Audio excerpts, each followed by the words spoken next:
narito na naman tayo para sa isang napaka-sweet, nakakapanabik at sobrang trending na love story nila Kalingap Jomar at Carla. Ay aking makilala.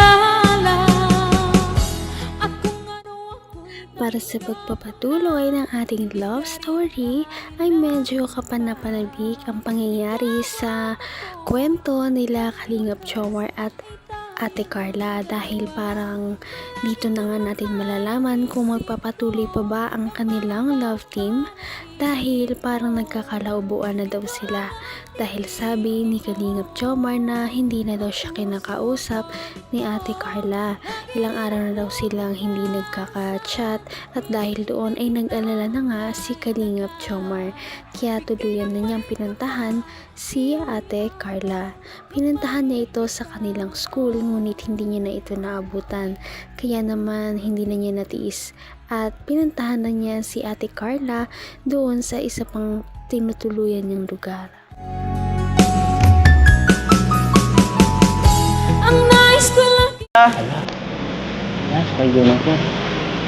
Sila ba yun? Sila ba yun? Hindi ko nakikita. Babe! Babe! Baby! Okay ka lang ba? Uy! Siya ba yan? Malungkot na naman si Kuya Jomar. Kuya Jomar, okay lang po yan. Lalabasin po yung sa Ate Carla. Huwag ka mag-alala. Habang nagbuhay may pag-asa. Maghintay lang po tayo kahit ginabi na po tayo. Salamat. Bro, pasensya na. Ginabi na tayo. Okay lang. Ilang oras na, oh. Baka nyo mo ka naman mamaya. Ha? Tuloy! Ang pagkain yung magkataas ko Wala dyan. lang. Tutom na. Di pa nga natin namin si Carla yung lagi. Pinapatawa lang kita ko. Awan mo, Kuya Jomar. Ay, halitap-tap na tungan. Ha? Tinapunan ng halitap-tap. Di rin tap-tap yan. Ano yan? Bakit na ilaw? Makuryente ka. Kaya. Ah.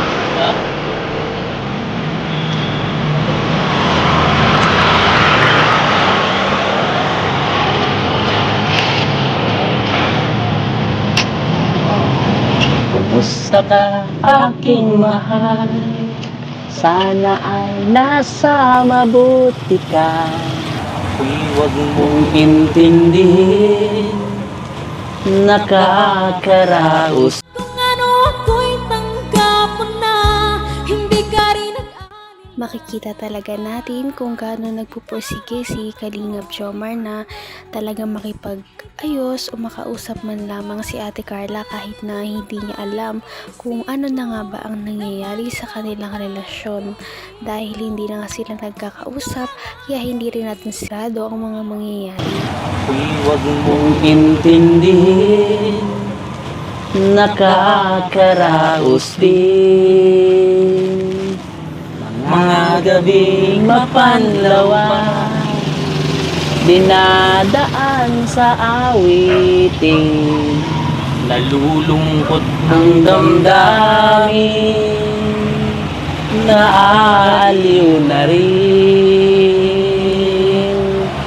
Panaginip ko'y laging ikaw, Carla.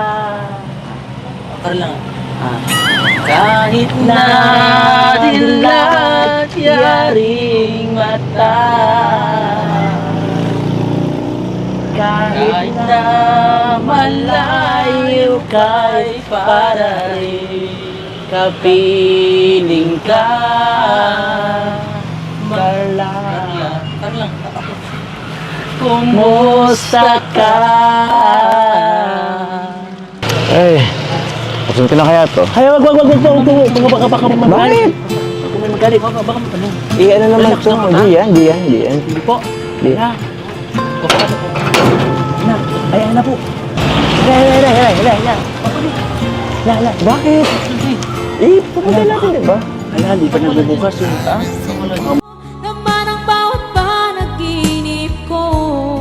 Ikaw lang ang Grabe rin ang determinasyon ni Kalingap Jomar dahil kahit na hindi siya sigurado na lalabasin pa siya ni Ate Carla o di kaya kikitain, ay talagang sinugal niya ang pagkakataon na pumunta doon kahit na walang kasiguraduhan na kakausapin siya ng dalaga.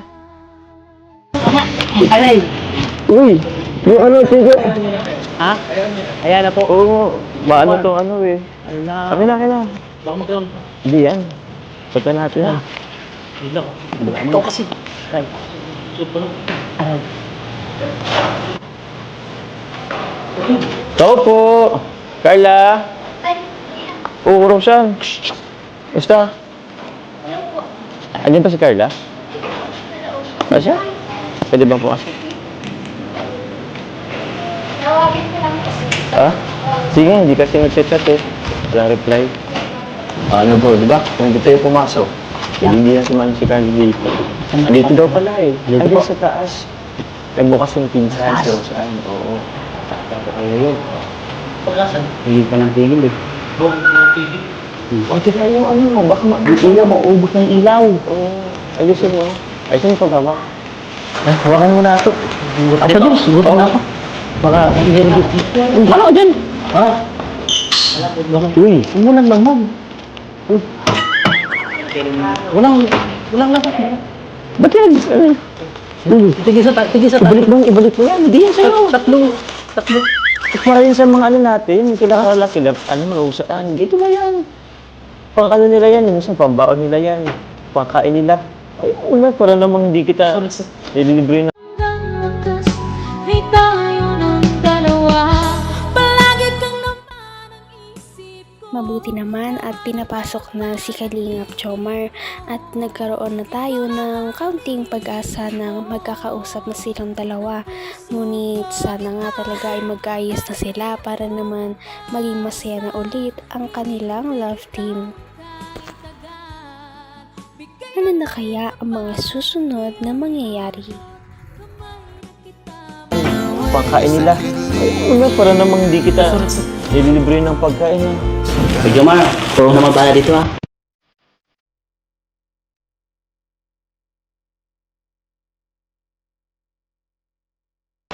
Ganun ba na? Sige. Ayos na po. Tayo muna kami sa labas. O sige. Libre mo lang yan.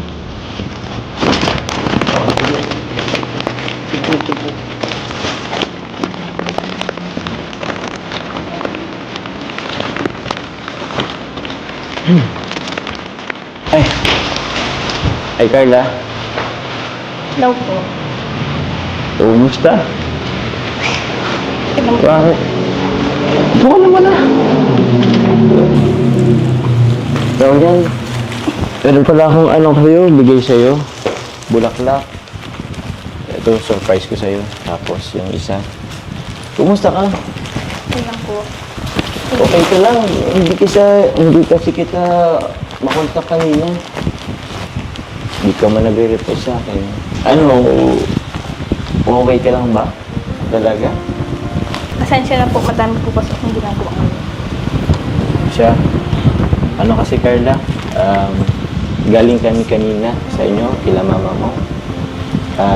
May nabanggit kasi sa akin na medyo Kahit na medyo nagtatampo si Kalingap Jomar kung bakit hindi siya kinakausap ni Ate Carla, ay syempre nakita pa rin natin na masaya siya na nakita na niya ang dalaga.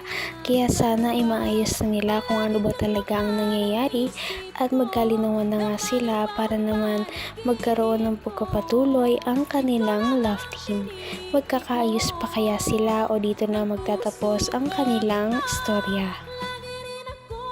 Patindi na ng patindi ang mga pangyayari sa kanilang love story. Kaya naman sobrang dami talaga ang kinikilig sa kanilang love story at palaging nag-aabang. Kaya naman sana ay magkatuluyan din ang dalawang ito, si Ate Carla at Kalingap Jomar. Sana din ay patuloy natin silang subaybayan at suportahan para magpatuloy pa ang kanilang love team. Paniguradong hindi lamang ito ang ating aabangan dahil marami pang mga susunod na kilig moments na mangyayari sa kanilang dalawa. Yun lamang at maraming salamat sa pananood. Bye!